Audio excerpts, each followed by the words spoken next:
Pronto aí, pessoal? Silêncio, já para frente, a apresentação aqui. Na aula de hoje vamos falar de um filósofo político francês que viveu no século XIX, Pierre-Joseph Proudhon, que viveu de 1809 a 1865. Ele vai defender uma forma de socialismo meio que anarquismo. Primeiro, anarquismo porque ele era contra o Estado. Para ele, o Estado é uma instituição que existe não para defender os direitos de todos, mas para defender os privilégios dos ricos e poderosos. Então ele era um anarquista nesse aspecto. Mas ao mesmo tempo, na economia, ele não defendia o que hoje defendem os chamados anarcocapitalistas, porque ele defendia uma sociedade gerida pelos trabalhadores, e não pelo mercado, não pelas leis de mercado, porque ele era contra a propriedade privada, porque, segundo ele, a propriedade privada é um lucro.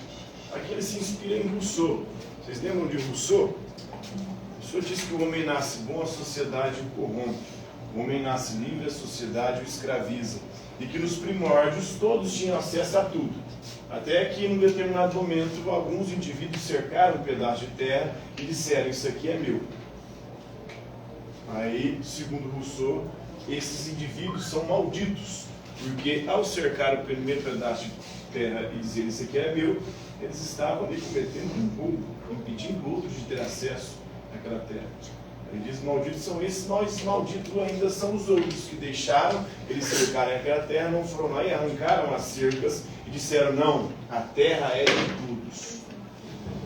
Porque nos primórdios era de todos. Só que a propriedade privada vai criar desigualdade, porque uns passam a ter e outros a não ter, e por conta dessa desigualdade nasce também a corrupção e todos os males sociais, para o Rousseau. O Proudhon vai nessa mesma linha. Para ele a propriedade é um roubo. Ele não é contra a posse. Você pode ter a posse. A posse é para você usufruir de algo. Mas a propriedade ela leva à acumulação. E quando você acumula, você corrompe a igualdade e a liberdade da sociedade. E quanto mais propriedade alguém tem, mais liberdade essa pessoa tem. Mas menos liberdade os outros têm. Quando os capitalistas, os anarcocapitalistas, os liberais defendem, por exemplo, o livre mercado, será que um patrão e um empregado estão em condições de liberdade iguais no livre mercado? Se um sujeito está desempregado e tem muito pouco emprego disponível, será que ele tem liberdade de escolher o que ele vai, ou com o que ele vai trabalhar? Não há condições de igualdade ou de liberdade iguais. Será que um pobre tem direito de escolher o hospital onde ele vai ser tratado, a escola onde ele vai estudar? O rico tem. Então a propriedade, ela mina um princípio básico, que é o princípio da liberdade.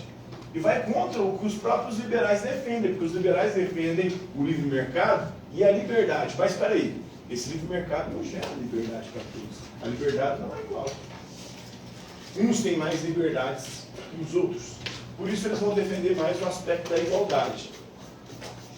E aí então um crítico da propriedade privada, essa crítica já começa lá no mundo antigo. É engraçado que conservadores também defendem essa ideia, mas conservadores gostam de Platão. Platão que inspira Santo Agostinho. E Platão dizia o que é essa propriedade privada? Ele era contra a propriedade privada. Ele defendia a propriedade coletiva. Ele argumentava que ela promove a busca de objetivos comuns. Se você olhar o cristianismo primitivo, ele também era meio que contra a propriedade privada. Lá nos Atos dos Apóstolos, para você entrar na comunidade, você tinha que pegar tudo que você tinha e colocar nos pés dos apóstolos. Isso seria distribuído para a comunidade. Inclusive tem um casal lá que esconde os bens, não coloca nos pés dos apóstolos. O que acontece com esse casal? Vocês sabem dessa história? Morre. Uma maldição divina. Então lá no cristianismo primitivo, olha só como é que é contraditório, né? Os conservadores cristãos defendem a propriedade privada, unhas e dentes, ferrenhamente, mas parece que eles não conhecem a própria teoria, a própria religião que eles defendem. Se você pegar também a própria ideia conservadora, eles gostam de Platão, eles gostam de Aristóteles, ambos eram críticos dessa propriedade que gera acumulação, que gera corrupção social. Um grande problema é justamente o fato de que essa galera parece que não estuda aquilo que eles defendem. Né? O primeiro moderno a defender essa propriedade privada como um direito natural é o John Locke. Ele vai argumentar aí que os seres humanos têm um direito natural à propriedade. Mas qual que era a defesa do John Locke? Como é que ele defendia a propriedade do John Locke? Ele dizia o seguinte: cada um tem o direito de usufruir daquilo que conquistou com o suor do seu trabalho. Do seu trabalho. Não com o trabalho dos outros. Não explorando o trabalho dos outros. E o capitalismo virou foi isso. Gente que usufrui de propriedade da qual eles não trabalharam para conquistar.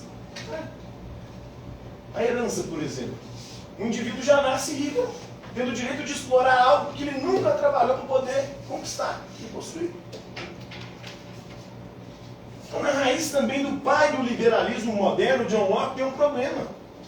Que a galera parece que também não consegue entender por quê. Porque não estuda, não lê.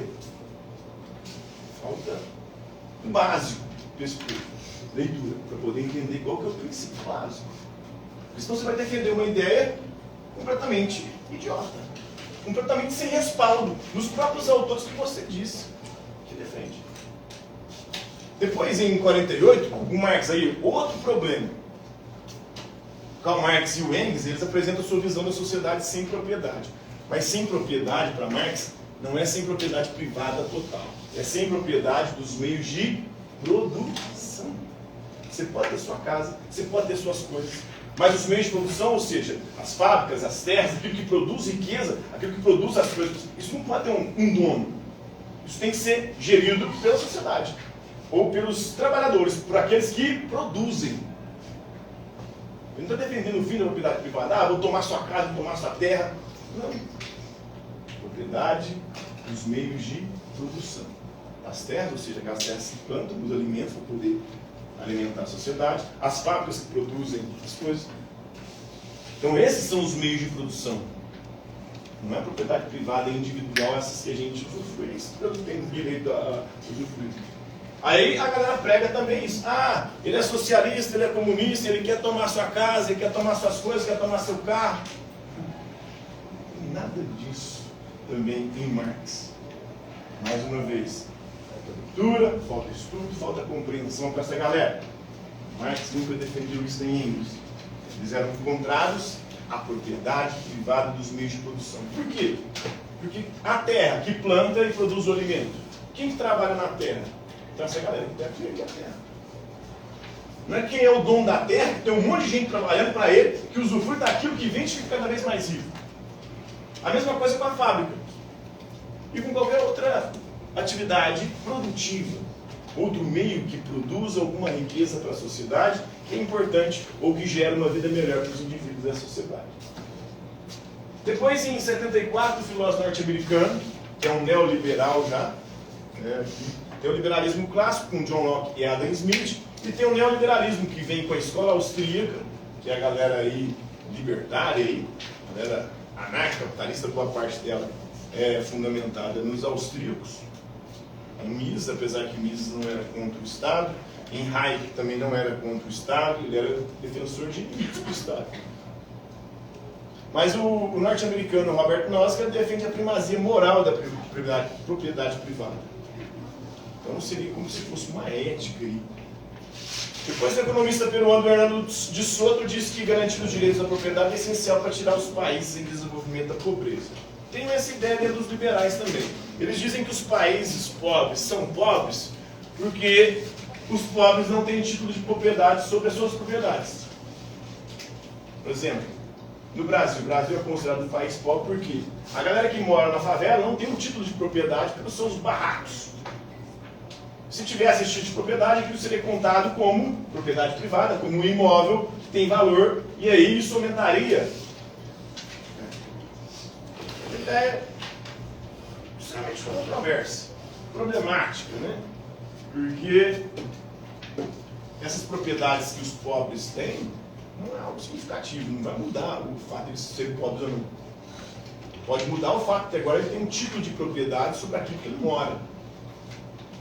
Aquilo ali tem um valor, mas é um valor também irrisório.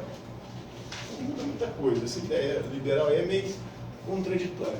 Então a queda e a morte da sociedade são fruto do poder de acumulação possuído pela propriedade, segundo Proudhon. Ou seja, todas as sociedades, elas entraram em crise, morreram, os grandes impérios por conta disso. Por conta, segundo ele, do acúmulo. Quanto mais poucas pessoas acumulam riqueza, mais problemas isso gera. Por quê? São mais pessoas insatisfeitas, e são essas pessoas insatisfeitas que fazem as revoluções.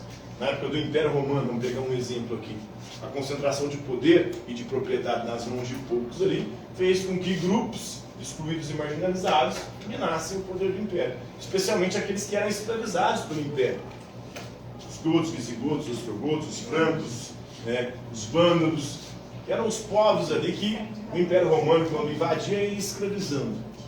Depois esses povos começaram a se organizar e foram destruindo o Império. A mesma coisa acontece, à medida que vai se concentrando o poder econômico nas mãos de poucos, vai gerando insatisfação na grande maioria. O problema hoje é que essa insatisfação que move a galera, ela é mal orientada, né? O povo, a população mundial, geralmente ela é ignorante, né? Uma parte da população não tem conhecimento dessas coisas. Aí é muito fácil você captar e orientar a ignorância, porque eles estão insatisfeitos. Aí você vem e diz para eles que a ideia que você defende pode resolver o problema da insatisfação deles. Mas a ideia que você defende é a ideia que levou a eles ficarem insatisfeitos. Vamos pegar aí a ascensão dessa nova direita. Essa nova direita que começa, né, depois da crise de 2007, 2008 nos Estados Unidos, ela começa a ganhar eleições em vários lugares do planeta. O que levou à crise econômica de 2007, 2008? Foi justamente o liberalismo econômico.